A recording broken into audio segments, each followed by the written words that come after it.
ఈ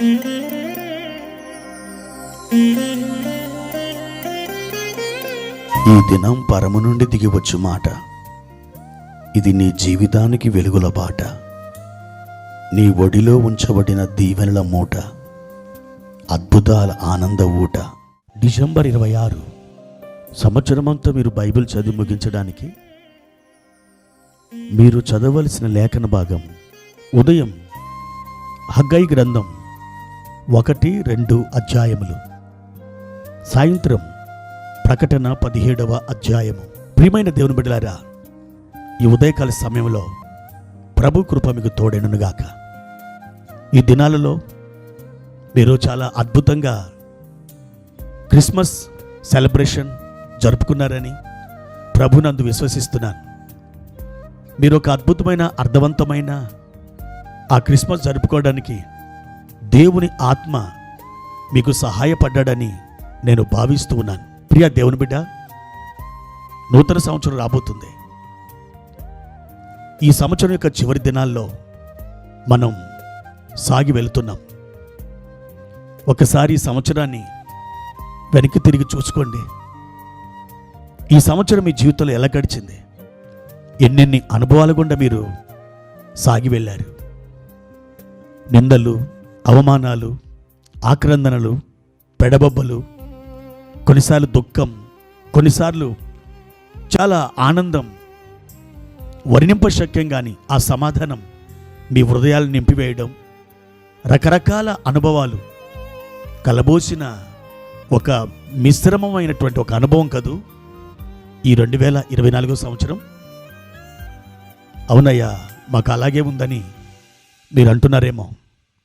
ప్రియ దేవుని బిడ్డలారా, ఒక కలగూర గంపలో విస్తారమైనటువంటి కూరగాయలు, రకరకాల జాతికి సంబంధించిన ఆ కూరగాయలు ఆ పెద్ద గంపలు ఎలా ఉంటాయో, అనేక రకాల అనుభవాలు కలిగిన ఒక గంప లాంటిది ఈ 2024వ సంవత్సరం.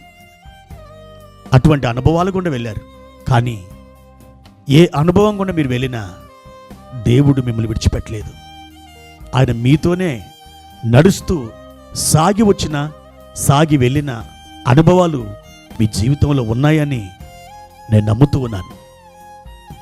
ప్రియ దేవుని బిడ్డలారా, పరిశుద్ధ గ్రంథముల నుండి ఒక మాట చూద్దామా? ఎఫెసీ పత్రిక 5వ అధ్యాయము 15వ వచనం. దినములు చెడ్డవి గనక మీరు సమయమును పోనీయక సద్వినియోగము చేసుకొనుచు అజ్ఞానుల వలె కాక జ్ఞానుల వలె నడుచుకున్నట్లు జాగ్రత్తగా చూచుకొనుడి.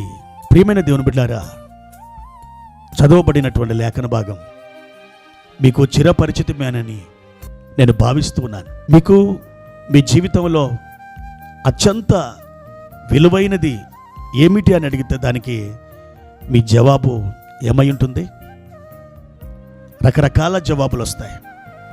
కానీ నా దృష్టిలో, నా జీవితంలో కానీ మీ జీవితంలో కానీ అత్యంత విలువైనది ఏంటంటే జీవితమే, కాలమే, సమయమే. ప్రియ దేవుని బిడ్డలారా, డబ్బు పోతే మరలా కష్టపడి సంపాదించుకోవచ్చు. బంగారం కోల్పోతే ఏదో ఒక విధంగా దాన్ని మరలా సమకూర్చుకోవచ్చు. ఇంకా మీ జీవితంలో ఆస్తులు, అంతస్తులు కోల్పోతే మీరు ఏ విధము చేతనైనా మరలా దాన్ని రాబట్టుకోవచ్చు. కానీ మీ జీవితంలో సమయాన్ని పోగొట్టుకుంటే, కాలమును, దేవుడు మీకు ఇచ్చిన అద్భుతమైన సంవత్సరములను, ఆ సమయాన్ని మీరు పోగొట్టుకుంటే ఏ విధము చేతనైనా మరలా దానిని తిరిగి తెచ్చుకోవడం అసంభవం. ప్రియ దేవుని బిడ్డలారా, దాన్ని డబ్బుతో కొనలేవు. సూపర్ మార్కెట్కి వెళ్ళి నీ దగ్గరున్నటువంటి డబ్బును వాడి నీకు నచ్చిన దానిని, నీకు ఇష్టమైన దాన్ని నువ్వు కొనుక్కొని రావచ్చు, మోసుకొని రావచ్చు. కానీ నీ సమయాన్ని, నీ కాలాన్ని నువ్వు పోగొట్టుకుంటే ఏ విధము చేతనైనా దాన్ని మరలా తిరిగి తెచ్చుకోలేవు. అందుకే దేవుడు అంటున్నాడు, నా బిడ్డ, ఒక్కసారి పోగొట్టుకుంటే ఎన్నటెన్నటికి పోగొట్టుకొనబడిన ఆ కాలాన్ని, ఆ జీవితాన్ని నీవు ఏ విధము చేతనైనను తిరిగి తెచ్చుకోలేవు కనుక నీ సమయమును నీవు సద్వినియోగము చేసుకో. నీ కాలమును నీవు ప్రయోజనకరముగా వాడుకో. దానిని వ్యర్థము చేసుకోకు. దేవుని యొక్క ఆత్మ సందేశం ఈ ఉదయకాలం నీకు అందుతూ ఉండగా, ప్రియ దేవుని బిడ్డ, ఇప్పటికే నీ జీవితంలో ఎన్నోసార్లు, ఎన్నో వేల దినాలు నువ్వు వ్యర్థం చేసుకున్నావు. ఇకనైనను నీవు వాటిని కడు జాగ్రత్తగా వాడుకొనవలనని దేవుడు మీతో ఈ ఉదయం మాట్లాడుతున్నాడు. సమయం చాలా విలువైనది. బంగారపు తీగలలో ప్రతి తీగకు విలువ ఉన్నట్లే నీ జీవితంలో ప్రతి నిమిషానికి, ప్రతి గంటకు, ప్రతి ఒక్క దినానికి, ప్రతి ఒక్క నెలకు విలువ ఉంది. ఆ విలువైనటువంటి కాలాన్ని నీవు ఘనముగా వాడుకోవాలి. సమయాన్ని వ్యర్థం చేసుకోవద్దు. సమయాన్ని వాడుకోవడం భూమిలో విత్తిన విత్తనము లాంటిది. సమయాన్ని వాడుకోకపోవడం కూడా భూమిలో విత్తిన విత్తనం లాంటిది. దానికి ఆ ఫలితం ఉంది, దీనికి ఈ ఫలితం ఉంది. సమయాన్ని ఖచ్చితంగా దేవుని చిత్తానుసారంగా వాడుకుంటే ఆ ఫలము వేరు. సమయాన్ని వ్యర్థపుచ్చితే దానికుండే ఫలితం వేరు.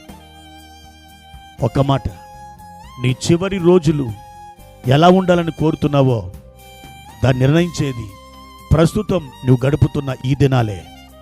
కనుక జాగ్రత్త వహించు. నీ సమయాన్ని సద్వినియోగం చేసుకో.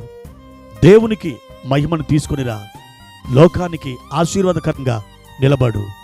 దేవుని కృప నీకు తోడైనగాక. ప్రార్థన.